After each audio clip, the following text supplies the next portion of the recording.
Hola, nosotros les hablaremos de la elaboración de un contrato de trabajo de acuerdo con el tipo de relación laboral.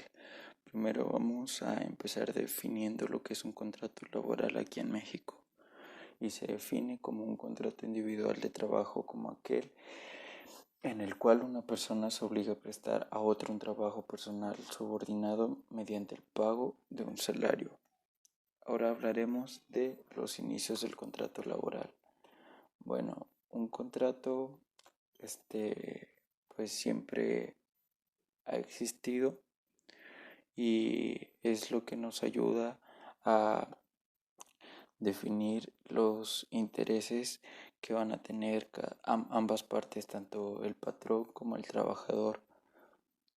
Por ejemplo, en México cada tipo de empresa o institución van variando, pero deben contar con unos mínimos que marca la Ley Federal del Trabajo, como la definición de salario mayor o igual al salario mínimo general vigente en México, días de descansos obligatorios y de vacaciones, pago de la prima de vacaciones y de la prima dominical y otros que analizaremos más adelante.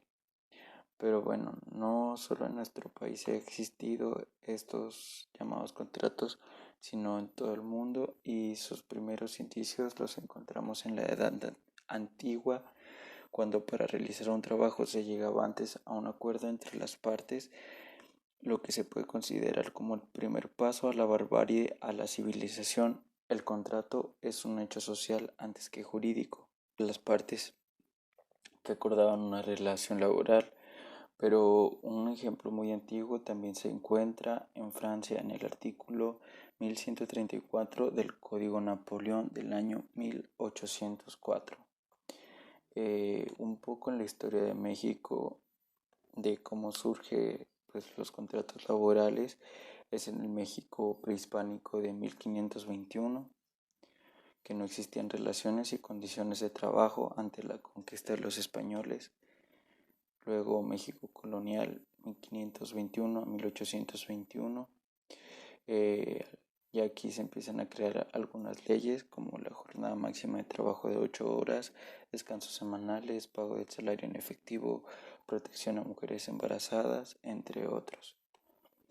De aquí nos pasamos a México independiente de 1821 a 1910, pero aquí pues cambia un poquito con jornadas de trabajos excesivas de 18 horas y salarios muy bajos.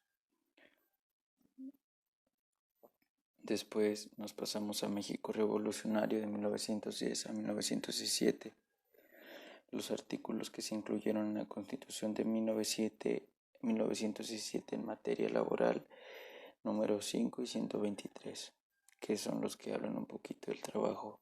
Después México por revolucionario, 1917-1970, leyes de trabajo de Veracruz, el 14 de enero de 1918, leyes de trabajo de Yucatán, Confederación Regional Obrera Mexicana, reforma del artículo 3 y entre otros hechos importantes. Después México actual, 1970 a la fecha, reforma a la ley de 1931, tratado del TLSAN, ley Abascal. Y aquí surge la globalización, integración económica y empresas transnacionales. Y bueno, después de hablar un poquito de la historia de un contrato laboral, pasaremos al contrato de trabajo en dos puntos que son la duración de las relaciones de trabajo y la duración de la jornada de trabajo, que son dos cosas que tienen que especificar en un contrato laboral. Primero empezaremos con la duración de las relaciones de trabajo. En el artículo 31 de la Ley Federal del Trabajo se menciona que los contratos y las relaciones de trabajo obligan a lo expresamente pactado y a las consecuencias que sean conformes a las normas de trabajo, a la buena fe y la equidad. Existen varias, por así decirlo, relaciones de trabajo que puede ser el tiempo determinado, por temporada o por tiempo indeterminado, y en caso necesario el trabajador podrá estar sujeto a una prueba o capacitación inicial. En algunas relaciones laborales, por ejemplo, en un contrato de tiempo determinado por temporada, cuando termine, pero el trabajo aún sigue y el contrato ya haya terminado, no habrá necesidad de firmar otro contrato, seguirá vigente el anterior contrato. Esto lo marca el artículo 39 de la Ley Federal del Trabajo. En el caso de un contrato por tiempo indeterminado o que supere los 180 días, se podrá establecer un periodo de prueba de 30 días máximo, con el fin de verificar que el trabajador tenga los conocimientos necesarios para el trabajo solicitado. En caso de que no cumpliera las expectativas del patrón, el trabajador podría ser despedido sin ninguna responsabilidad para el patrón. Solo en este lapso de 30 días, después de los 30 días, pues si se despide, se tendrá que hacer la responsabilidad del patrón. También otro punto importante a destacar es la capacitación, que es un convenio que está definido en el artículo 39, sección B de la Ley Federal de Trabajo, que marca pues que el personal debe ser capacitado y que tendrá una duración máxima de 3 meses en caso de funciones directivas, gerenciales o de personal que labore en actividades de dirección o administración de hasta 6 meses. En este lapso del tiempo, el patrón deberá cumplir con los pagos y la seguridad social y prestaciones que solicite el puesto. Después pasamos a la duración de la jornada de trabajo. Eh, Hay que establecer los horarios de la jornada para que los trabajadores puedan desempeñar sus labores personales. La, la Ley Federal de Trabajo lo marca en el artículo 58, que dice que el trabajador está a disposición del patrón para prestar su servicio de trabajo, pero ambas partes se pondrán de acuerdo para establecer la jornada laboral sin que éste supere los límites establecidos por la Ley Federal de Trabajo. ¿Y cuáles son los límites? El tiempo límite de trabajo es de 8 horas por día. Y hay dos tipos de jornadas: la jornada diurna, que es la comprendida entre las 6 a.m. y las 8 p.m. Después la nocturna, que está comprendida de las 8 p.m. a las 6 a.m. Y la jornada mixta, que es la comprendida entre ambos horarios, siempre y cuando no exceda 3 horas y media de la nocturna. Si fuese mayor, se clasificaría como jornada nocturna. Después también hay que especificar que en el caso de la jornada diurna, la jornada máxima será de 8 horas, la jornada nocturna, la máxima será de 7 horas y la mixta de 7 horas y media. En la mixta, tendrá derecho, bueno, en las tres tendrá un derecho a 30 minutos de descanso dentro de las mismas instalaciones del centro laboral.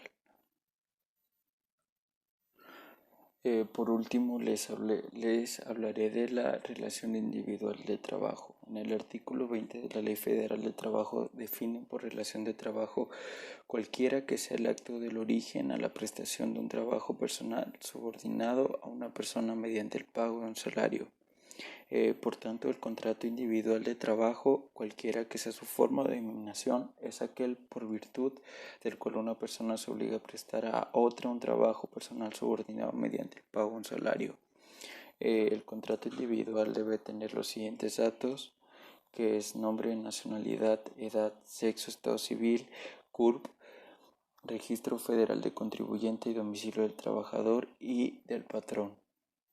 También tiempo determinado, la temporada de capacitación inicial y el tipo de contrato, el servicio o servicios que van a prestarse, el lugar o los lugares donde deba prestarse el trabajo, la duración de la jornada, la forma y el monto del salario, el día y el lugar del pago del salario, las indicaciones de que el trabajador será capacitado en los términos de los planes y programas establecidos, dispuestos en la Ley Federal del Trabajo y otras condiciones de trabajo tales como días de descanso, vacaciones y demás que convengan al trabajador y al patrón. Las condiciones de trabajo se harán constar por escrito y deberán, además de las estipulaciones del artículo 25 de la Ley Federal de Trabajo, indicar los gastos de repatriación que dan a cargo del empresario contratante. También las condiciones de vivienda decorosa e higiénica que disfruta el trabajador mediante el arrendamiento o cualquier otra forma, la forma y condiciones en las que se le otorga al trabajador y a su familia, en su caso, la atención médica correspondiente, los mecanismos para informar al trabajador acerca de las autoridades consulares y diplomáticas mexicanas a las que podrá acudir en el extranjero. El patrón también señalará en el contrato de trabajo domicilio dentro de la República para todos los efectos legales y el contrato de trabajo será sometido a la aprobación de la Junta Federal de Conciliación y Arbitraje, la cual después de comprobar que éste cumple con las disposiciones a que se refieren las fracciones 1 y 2 del artículo 28 de la Ley Federal de Trabajo, lo aprobarán. Ahora mi compañero Daniel.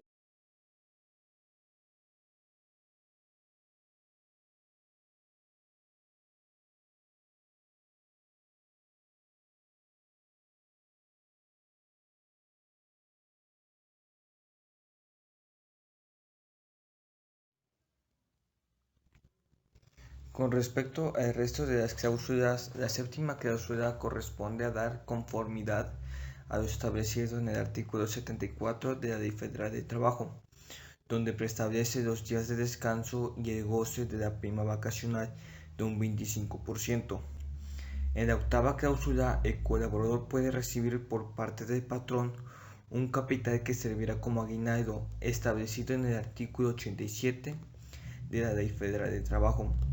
En la novena cláusula, el colaborador tendrá que someterse a los exámenes médicos que esclarezca el patrón, lo establece en el artículo 134. En la décima cláusula, el colaborador deberá ser capacitado. En la décima primera, el colaborador se comprometerá con las normas de seguridad. En la décima segunda, el trabajador se ajustará a los reglamentos de la empresa. En la décima tercera, el colaborador se someterá a lo relativo con sus obligaciones con respecto a lo que dicta el artículo 134. En la décima cuarta, el colaborador tiene que seguir los horarios establecidos en caso de alguna falta. El patrón puede poner alguna corrección disciplinaria. Décima quinta, el colaborador puede formar un sindicato en el cual pueda ver por sus derechos laborales. La vigésima cláusula data en caso de una necesidad que tenga el colaborador, podrá exhibir una fianza en favor de la empresa por un valor máximo de 100,000 pesos. En la vigésima primera dicta que todos los movimientos relacionados con el dinero, documentos, clientes, se llevarán a cabo conforme al reglamento de la empresa. Para la elaboración del contrato individual es importante contar con la asesoría legal de un abogado con especialidad en derecho laboral. En el contrato individual de trabajo se sabe que dentro de los contratos individuales de trabajo existen los de relación por tiempo indeterminado, obra o tiempo determinado, y que trabajadores en el extranjero tienen cláusulas específicas. Se puede hacer la contratación individual o colectivamente. Este último nace de la negociación de un sindicato con el patrón, donde un sindicato es una asociación de trabajadores que buscan el mejoramiento y defiendan de sus intereses. El contrato colectivo se define como el convenio entre uno o varios sindicatos de colaboradores y uno o varios patrones, con el fin de establecer las condiciones laborales. Este se debe celebrar por escrito bajo pena de nulidad. Se entregará un ejemplar a cada una de las partes y se depositará otro más en la Junta de Conciliación y Arbitraje. El contrato surtirá efecto desde la fecha y hora de presentación del documento. El contrato debe tener nombres y domicilios de los contratantes, locaciones de las empresas y establecimientos en todo el país. La duración del tiempo de contrato, las jornadas laborales, los días de descanso y vacaciones, los montos de salarios y las cláusulas relativas.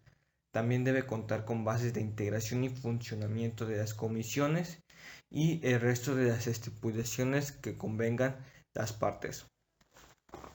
El contrato de ley es el convenio entre uno o varios sindicatos de trabajadores y varios patrones, donde se esclarece las condiciones según las cuales debe prestarse trabajo en una rama determinada de la industria.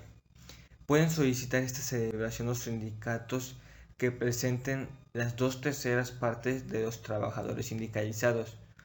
La solicitud deberá ser presentada a la Secretaría de Trabajo y Previsión Social o con el gobernador del estado o territorio o jefe de gobierno, donde estos verán si es oportuna y benéfica. Se realizará una convención a los sindicatos y los patrones.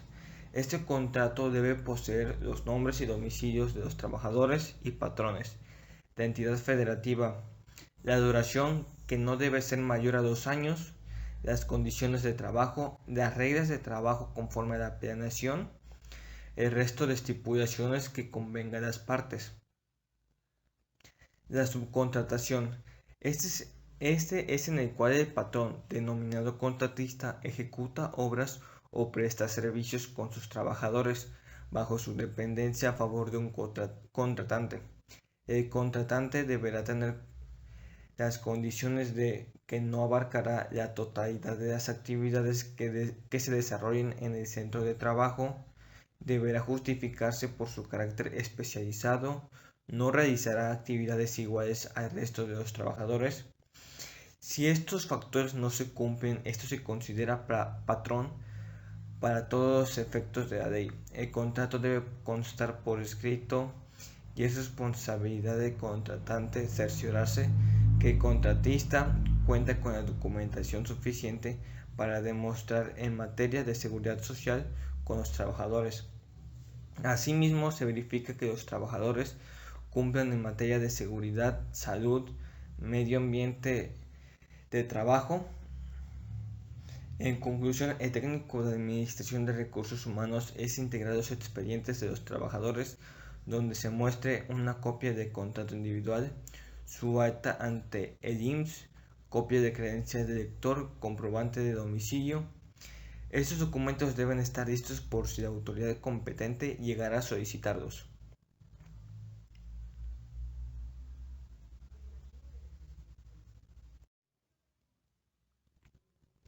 Con respecto al resto de las cláusulas, la séptima cláusula corresponde a dar conformidad a lo establecido en el artículo 74 de la Ley Federal de Trabajo, donde preestablece los días de descanso y el goce de la prima vacacional de un 25%. En la octava cláusula, el colaborador puede recibir por parte del patrón